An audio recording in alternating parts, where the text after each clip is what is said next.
in the lead up to these talks, we've had, especially President of Brazil, Lula da Silva, he made a 40-minute call to Vladimir Putin directly after major tariffs were hit on Brazil.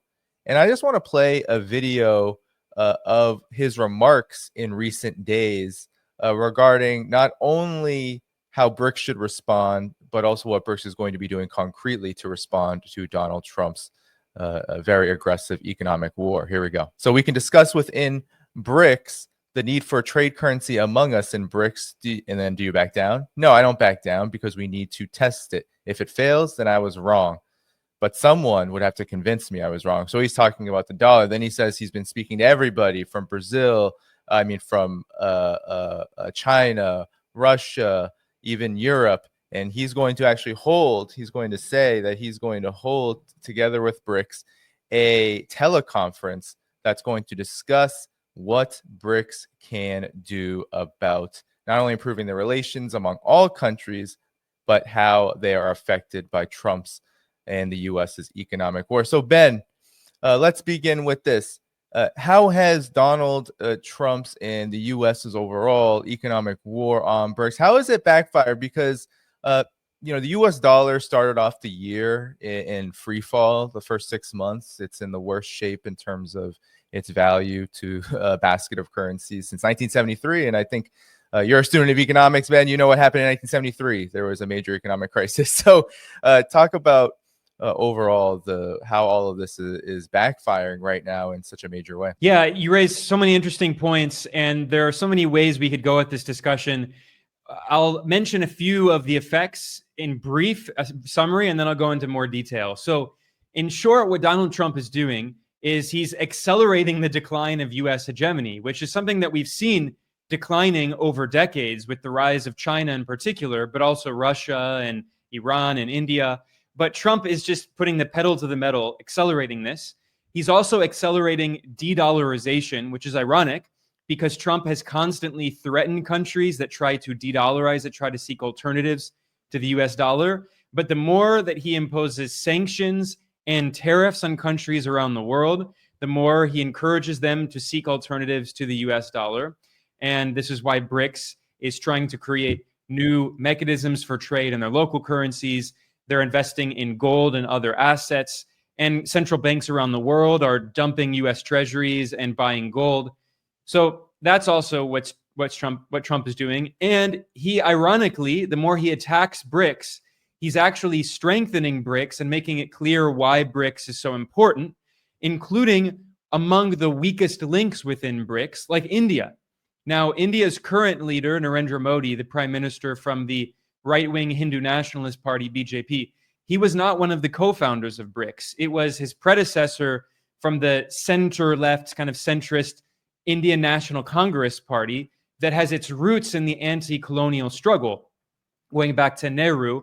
So, they still had this kind of, even though the Congress party in India has moved away from those anti-colonial roots in a big way and took a neoliberal turn, they have their roots in that kind of anti-colonial third world nationalist tradition. They were the ones who joined BRICS. And then when Modi came in, Modi was the most pro-US leader in India's history. But now even Modi, because of Trump's aggressive policies against India, even Modi is being forced to move closer to China.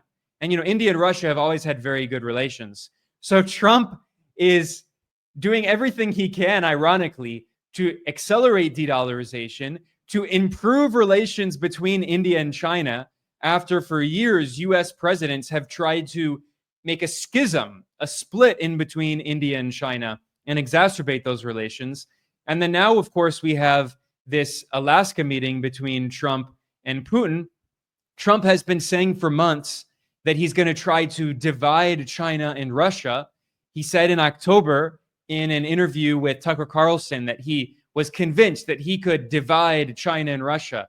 Well, actually, all of these policies have only further encouraged China and Russia to get closer together, while China and India are moving closer together. China and Russia now have completely de-dollarized their trade. Over 95% of bilateral trade between China and Russia is in their national currencies, the renminbi or yuan and the Russian ruble. So we also see that China's President Xi Jinping took a trip to Moscow to commemorate the 80th anniversary of the defeat of fascism in World War II.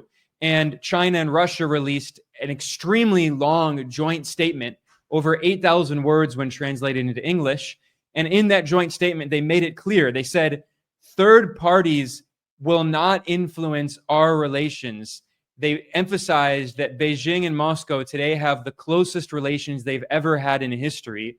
And they said the US by name. The US cannot divide them. So everything that Trump says he wants to do is failing. It's actually backfiring. And what this shows, I mean, I always emphasize that Trump is accelerating a trend that did not start with Trump. Now, of course, there are some liberals and Democrats in the US who love to blame everything on Trump. And everything is bad because of Trump. But there are a series of trends we've seen over decades, including de-dollarization, the decline of US hegemony, the multipolarization of the world, the global South seeking to create alternative institutions that give the global South, which is the global majority, more influence in international affairs. And the US dominates so many international organizations. So these are trends that did not start with Trump, but I need to emphasize that again, everything that he's doing with these extremely aggressive attacks on so many countries, including historic US allies, it's only accelerating this trend that, it's something that you and I, Danny, talk about all the time, the increasingly multipolar world. Yeah, and react to what Lula said in particular, because he has been leading a huge charge, and he said straight up that Russia and China were the first that he spoke to about his concerns, and both of them were very eager to pick up his call. And he said that BRICS needs to start experimenting with another currency, but we've talked about how difficult that is. But at the same time, I think even just moving and taking that leap forward is, in effect, a huge challenge and a big pressure point for all of BRICS and the rest of the multipolar world to take de-dollarization even more seriously. How do you react to his comments? Yeah, two main points here. One about de-dollarization, one about Brazilian politics. I'll start with de-dollarization. Now, Lula has been calling for an alternative to the US dollar for many years. This is not new, although he's become especially vocal in the past few years because of the US abuse of sanctions and tariffs. So even when Biden was president, Lula went to China and gave a historic speech at the BRICS Bank, the New Development Bank, which is based in Shanghai. And he said, we need an alternative to the US dollar. Lula said that every night I stay up, I can't sleep because I think about how we can create an alternative to the dollar. So this is not new, but again, Trump is now threatening Brazil blatantly. The US government is so flagrantly violating Brazil's sovereignty, meddling in Brazil's internal affairs. I'll get to that in a moment because Trump is allied with the far right in Brazil and Bolsonaro, one of the most pro-US anti-nationalist leaders in the world. I mean, the idea that Bolsonaro is a nationalist is crazy. I mean, he just completely sold his country to the US on a silver platter. So that's one of the main reasons why Trump is trying to meddle against Lula, because Lula is one of the co-founders of BRICS. This is something that is not understood often, and especially there's been a lot of disinformation by Trump supporters because, they claim Trump is fighting the deep state, and they supported Bolsonaro, the far-right leader in Brazil, who, again, was one of the most pro-US leaders in the world. Bolsonaro would give rallies in Brazil waving the US flag. I mean, it's so crazy. He was president. He would hold events, not with US diplomats. I mean, when you have an event with another diplomat, it's customary to have the two flags of the two countries. No, Bolsonaro would have events in Brazil as president with the US flag. I mean, he is a US puppet. And his son, Eduardo Bolsonaro, is now living in the US. And Jair Bolsonaro, his father, said in an interview that his son wants to be a US citizen. He's seeking US citizenship because he wants to be a politician in Washington to impose sanctions on Brazil. These people are complete traitors to their countries. Lula, on the other hand, there was this disinformation claiming, these Trump supporters claiming that like Lula supposedly is like a globalist George Soros puppet. That's absurd. Lula has always been, going back to when he first became president nearly 20 years ago, he was always a left-wing nationalist leader who understands that Latin America must play an important role in a multipolar world. So back when Hugo Chavez was president of Venezuela, Lula was working with Venezuela and other countries to create alternatives like the CELAC, the Community of Latin American and Caribbean States, which was founded as an alternative to the Organization of American States, the OAS, which is based in Washington and controlled by Washington. I mean, so Lula has always played a role in Latin American integration. Now, I have criticisms of Lula, certainly. For instance, he's been very unfriendly to Venezuela in the past few years under President Maduro, and he's taken some actions, I think, that actually discourage Latin American regional integration, attacking Nicaragua as well. So I'm not one of these people who says that Lula is without flaws. He has some flaws. I think he's so obsessed with this like idea of liberal democracy and so-called authoritarianism. It's like this infection of this US version of liberalism, which I think is very dangerous in the global South. So I'm not saying Lula is without faults. But when it comes to foreign policy, he has always recognized that Brazil is a massive country with over 200 million people. It's fallen a little bit in recent years because of so much US meddling and the coup against Dilma Rousseff and the coup against Lula, the imprisonment of Lula on fake charges in 2018 in a US-backed operation, which is what led Bolsonaro to come to power in the first place. So the Brazilian economy has been in crisis in the past several years, but Brazil, just a few years ago, was the 6th largest economy in the world. It's now maybe the 7th or 8th, depending on how you measure it. So it's a major economy in the world. And Lula has always said that we want Brazil and Latin America to play a key role in the multipolar world. And that's why he co-founded BRICS. Even before Putin came back as president, Lula was there as the co-founder of BRICS. So again, what I'm saying here, it's getting back to the point I was talking about earlier, Danny, which is about how what Trump is doing is accelerating trends that already happened. So all this stuff was already happening, even when Obama was president and when Biden was president. But now Trump is being so aggressive. He imposed 50% tariffs on Brazil. He imposed sanctions on Brazilian officials. He imposed sanctions on a Brazilian Supreme Court justice because Bolsonaro attempted a coup to try to use the military to violently overthrow the government after he lost the election to Lula in 2022. So he tried a coup attempt, it failed. Now he's facing legal consequences, as any leader who attempts a coup would face in any country in the world. So now the US government is sanctioning Brazil on behalf of a Brazilian political leader against the democratically elected government of Brazil. It's crazy. It's just complete, blatant, naked imperialism. So now Lula is even more outspoken, saying, we cannot tolerate this US-dominated order. He gave a speech where he said, the US thinks it's the sheriff of the world, the policeman of the world. We cannot tolerate that. He says the US thinks it's the emperor of the world. We do not want an emperor. So this is encouraging so many other countries to come together and create these alternatives. And of course, BRICS has always been at the heart of this attempt to create alternatives. But I think BRICS is actually, I think it's certainly not the end of you could say it's the end of the beginning. We're entering a new phase, but it's certainly not the beginning of the end. One other quick point here about de-dollarization, and then I'll go back to you, Danny.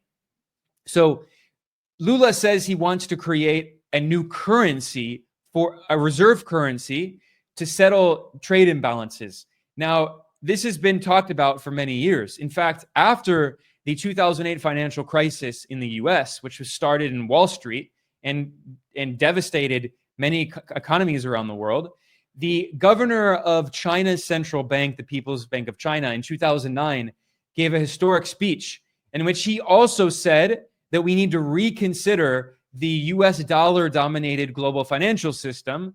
And he talked about returning to the idea of the Bancor, which had been introduced by the famous British economist John Maynard Keynes at the Bretton Woods Conference in 1944, when the dollar was made the center of the international financial system. So China has also been talking about this idea publicly for at least 16 years. Privately, I'm sure China's been talking about this for even longer. Of course, 2009 is also an important year because that's the year when BRICS was founded.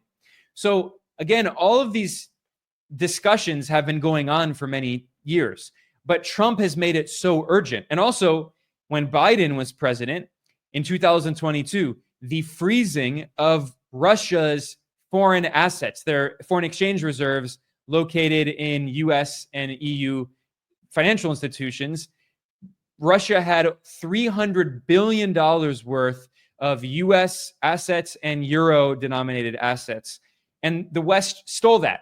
They say they froze it. They claim they haven't stolen it, but they stole it. And they're now giving the interest payments on that to Ukraine. That's called theft. So that act, plus the financial crisis in 2008, plus the abuse of sanctions, plus Trump's now putting tariffs on so many countries, all these factors have come together to make it extremely clear to countries all around the world, including even historic US allies, that they desperately need an alternative to the US dollar. And then you can get into the issue of US government debt and the treasury market and all of that. And it's a perfect storm. This is the straw that broke the camel's back, is Donald Trump's election. And I really think that 10 or 20 years from now, we're going to see a completely different international financial system. And Trump has basically just dropped a bomb on it. What's so interesting, as I said in the beginning of the show to introduce, I mean, he's wielding tariffs like sanctions. And so what's happening is that all of the major BRICS countries are reacting to these tariffs like they're sanctions, because essentially that's what they ultimately do. But it's almost like a reverse sanctions, because they cut off these countries from the US market, because nobody will want to send their stuff to the United States if they're going to have to pay whatever arbitrary number they're charged. So talk about why then, because this is backfiring. It is leading, when you have, even as you said, Lula, despite his flaws, this is something he's very strong on, and they have energized him to take the lead alongside the bigger BRICS powers to take de-dollarization even more seriously, as if that was not already happening. It was. So your thoughts on why? Yeah, you're right to compare sanctions and tariffs. They're similar, but they have some important differences. So the way I like to explain this to people, to simplify it, is that the use of sanctions by the US government is like tariffs, as Trump is using them. Both of them are tools of economic warfare, but they work in different ways. Sanctions block other countries from accessing the US dollar-dominated international financial system. Tariffs block countries from accessing the US market, right? So they're both about weaponizing the US influence over the international financial system and international trade, but in different ways. So this is something that people don't understand about Cuba, right? Because you hear, especially right-wing anti-communists, they always say Cuba uses the US blockade and sanctions as an excuse. Cuba can just trade with other countries. It's not that simple at all. In reality, Cuba has been suffering under an illegal US blockade for over 60 years, ever since the 1959 revolution, when the people of Cuba rose up and overthrew a US-backed puppet dictator, and they had a revolution. And the US responded by imposing sanctions, attempting an invasion that failed in the Bay of Pigs, and then imposing a blockade for over 60 years now. And then people say, well, okay, so Cuba can't trade with the US. Why can't they just trade with other countries? Well, because a lot of other countries and other businesses don't want to risk doing trade with Cuba because of the risk of secondary sanctions. If a Turkish company trades with Cuba, they risk the US government may sanction them, and then they get blocked from the financial system, which means they can't trade with other countries. So a lot of companies and countries say, we're just not going to trade with Cuba because of the risk. It's too risky. It's not worth it. It's a small economy. It's an island. It has 10 million people. We can trade with other countries. So people de-risk and companies de-risk. It's extremely expensive for insurance companies to insure trade with Cuba. So that's a small example of a larger phenomenon. Now, if you go back a few decades to the first Cold War, there were not that many sanctions. There were not that many countries sanctioned by the US. However, after the overthrow of the Soviet Union in 1991, the end of the first Cold War, the US began resorting to other forms of what are known as hybrid warfare. So unconventional warfare. That includes economic war, financial war, cyber war, information war, psychological war, so many different ways to meddle in the affairs of other countries, to impose regime change and color revolutions, to maintain global US hegemony. So the US began to abuse sanctions, and especially after 9/11, the Bush administration massively increased the number of sanctions. Before that, it was mostly, Cuba, the DPRK, North Korea, and Iran were the kind of main sanctioned countries. Well, since then, since Bush Jr., in the past 2 decades, the percentage of countries sanctioned by the US has increased to 1/3 of all countries on Earth, including 60% of low-income countries. So many countries have become sanctioned that it's actually pressured them, encouraged them to come together to find alternatives to the US-dominated financial system, including, of course, Russia is now probably the most heavily sanctioned country on Earth. Previously, it was the DPRK. Now it's Russia.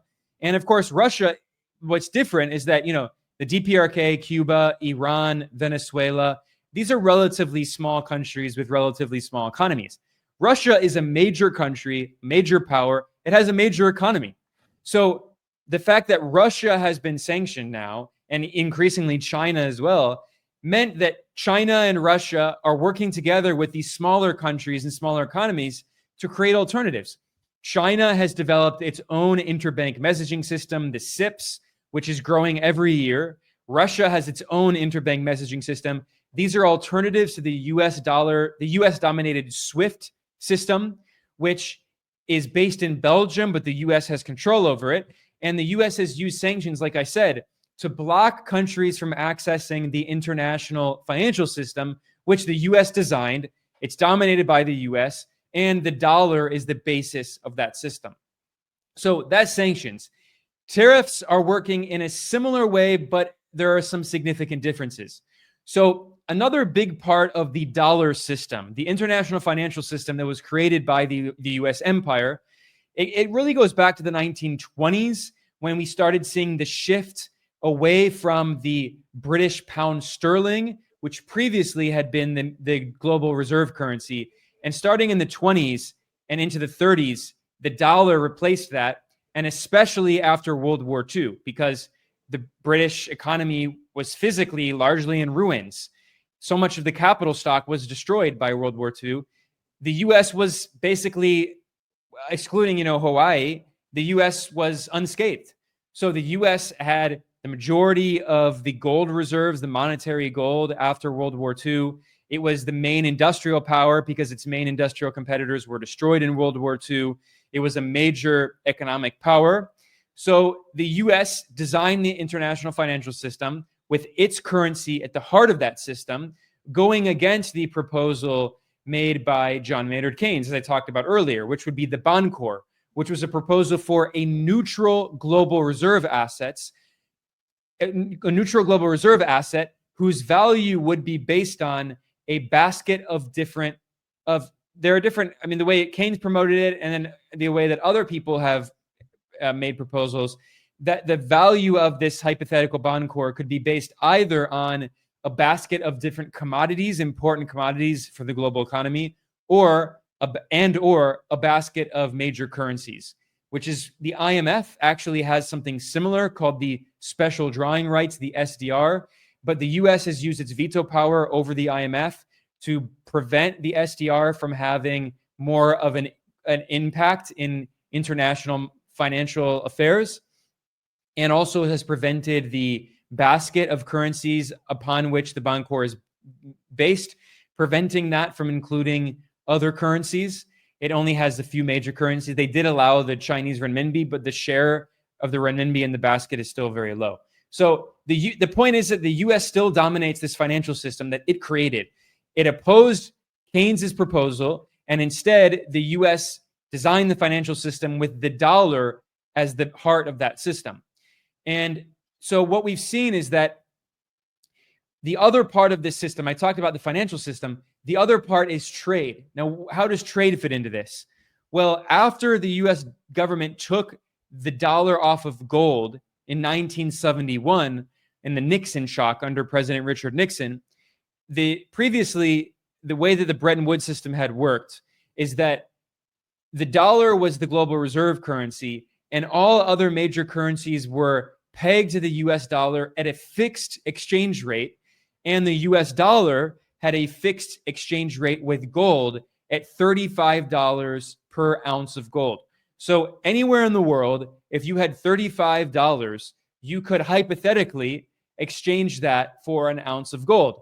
And what happened is certain countries, especially France, which always within Europe, within Western Europe, France has kind of had a more nationalist orientation. It's been more skeptical of Atlanticism and US hegemony. And that was true under de Gaulle, the nationalist leader in France, who had better relations with Russia, the former Soviet Union. So France was exchanging a lot of its dollars for gold. And it became clear that the US could not back its promises. There were many more dollars in the world than the gold that the US actually had. That was clear for many years, but it broke under Nixon in 1971. Before that, the US was starting to develop a trade deficit with the rest of the world, which in economic terms is known as a current account deficit. That meant that in the 1940s and 50s, the US was this manufacturing superpower, exporting tons and tons. But by the 60s and the 70s, as the economist Michael Hudson showed, the US empire was spending so much abroad on its empire of military bases, the Korean War, the Vietnam War, the Cold War. So the US was spending so much abroad that it began running more and more of a current account deficit, a trade deficit with the rest of the world. So the US was importing more and more and exporting less and less. And especially after the end of the linking of the dollar to gold in 1971, if you look at the US current account deficit, it just exploded. And the US began sucking in more and more exports from countries all around the world. And the US became the main importer, what was known as the importer of last resort. And then what happened is that Wall Street realized that it could suck in the surplus of countries all around the world. You know, workers have to work hard and break their back to produce all the surplus. And then that value would be invested in Wall Street by elites, even in the global South, you know, especially corrupt elites. They would send their wealth to offshore tax shelters, and then they would invest in Wall Street. So this benefited Wall Street. You saw big bubbles in the stock market, massive increase in demand for US bonds as the US ran a larger deficit. All these dollars went around the world. The US also pressured Saudi Arabia and the Gulf countries to sell their oil in dollars, which ensured global demand for dollars. That those petrodollars were recycled back in the US banking system and in Wall Street and in US stocks and bonds and real estate. So we saw this bonanza in the financial sector, which was the inverse of the US trade deficit with the rest of the world. Because in economics, the capital account is the inverse of the current account. What does that mean? It means that the US, it exports less and less and imports more and more, and it has more and more debt, which means that the US is importing goods and exporting dollars. So all of these other countries have these excess dollars. What do they do with the dollars? They invest those dollars back in the US in Wall Street, which means there's a capital account surplus. This capital is flowing into the US, which causes big bonanza. It also causes deindustrialization, which, you know, Trump is complaining about. But this is all a product of the dollar system, which he wants to defend. He says, you know, he wants to threaten countries that want to de-dollarize. Worse than the war if they de-dollarize. It's worse than a world war. Yeah, exactly. So what we're seeing is that basically, you know, in 1971, Nixon took the dollar off of gold, but it didn't start with Nixon. You know, Nixon and Trump are really similar in a lot of ways. I've talked about this on your show before, actually. And, you know, Nixon was seen as like a populist Republican. He was very right-wing, very anti-communist, but he was also, he went to China, right? Like he was this very weird, like contradictory politician who was so anti-communist and so right-wing and conservative that he was able to go to China. A Democrat would not be able to do that, even though Democrats are anti-communist, but they would be portrayed by the conservatives as, you know, crypto-communists, right? So, you know, Trump he's very similar to Nixon in a lot of ways. And Nixon, when he came in, there were all these problems and tendencies that had already predated him, but they accelerate, those contradictions accelerated under Nixon, and they came into crisis. And I think Trump is a very similar president. All of these trends I've been talking about, they've been happening for decades. But now that Trump is in, he's just like blowing up the system, even more extravagantly than Nixon did. So getting back to this issue really briefly of tariffs and how this fits in with the U.S. trade deficit. So Trump is complaining about this issue that's been happening for decades, right? The U.S. has this massive trade deficit with the rest of the world, this massive current account deficit. And the financialization of the U.S. economy, it's true, it also has led to the deindustrialization of the U.S. and the abandonment of the Rust Belt. I mean, but Trump, of course, he blames China, he blames immigration, he blames Mexico. Well, he's engaging in all of these policies that serve Wall Street. You know, the Genius Act, which is just giving a complete green light to crypto, his deregulation of crypto. Trump is also, by the way, he has ended antitrust enforcement. So he's just giving free rein to all these corporate monopolies. I mean, his tax cuts on the rich and corporations. So Trump is just feeding this bonanza on Wall Street. The stock market is in the biggest bubble ever in history. The real estate market is in a bigger bubble now in the US than it was even before the 2008 financial crisis. So Trump, I mean, he's so contradictory because he does recognize these problems that do exist. He didn't invent them. Deindustrialization is a big problem, but he thinks that tariffs will solve this issue by preventing other countries from exporting to the US, which he thinks will force companies to invest in the US in order to produce goods domestically. But in reality, that's not what's happening. In reality, what's happening is that it's increasing the cost of goods in the US, and these imports are still coming. Maybe they're not coming from China. Maybe they're being rerouted through Vietnam or Mexico or some other third country, but it's just increasing the costs. So Trump's tariffs, so to go back, I mean, there are so many things I could say, but to end this very long answer here, with the brief summary that I began it with, is that tariffs and sanctions work in a different way. Sanctions block other countries from accessing the US dollar-dominated financial system and getting dollars. And tariffs block countries from trading with the US, exporting to the US. They block countries from access to the US market. But in similar ways, both of these policies have accelerated de-dollarization and have only encouraged countries to seek alternatives to this very US dollar system that I've been describing of US financial hegemony that really goes back 100 years. And Trump says he wants to protect this system, but again, in this contradictory way, he's actually accelerating the demise of it.